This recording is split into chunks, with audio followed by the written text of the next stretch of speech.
शुभ दिवस. पायाच्या पोटऱ्या दुखत असल्यास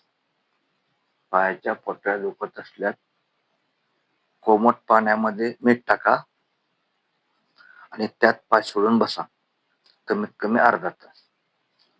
तसेच गरम पाण्याच्या पिशवीने शेक द्या. मालिश करायचे झाल्यास तिळाच्या तेल आणि मोहरीचे तेल हे दोन्ही मिळून तेलाने मालिश करा. भरपूर पाणी प्या आणि झोपताना उंचावर पाय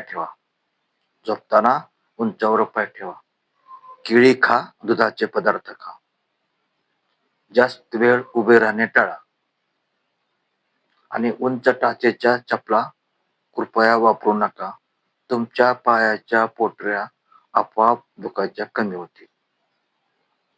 तर पायाच्या पोटऱ्या दुखण्यासाठी काय, आता सांगितल्याप्रमाणे कोमट पाण्यामध्ये मीठ टाकून त्यात पाय सोडून बसा. उंच टाचेच्या चपल्या घालू नका. जास्त वेळ उभा राहू नका. केळी आणि दुधाचे पदार्थ खा. पाणी भरपूर प्या. गरम पाण्याच्या पिशवीने शेक द्या. एवढं जरी केलं तर तुमच्या पायाच्या पोटऱ्या दुखण्यास मदत होईल. दुखायचे बंद होईल. पायाच्या पोटऱ्या अजिबात दुखणार नाही. तेव्हा ही काळजी घ्या. पुढील व्हिडिओ पाहण्यासाठी बेल आयकॉनला टच करा. नवीन असेल तर सबस्क्राईब करा. धन्यवाद.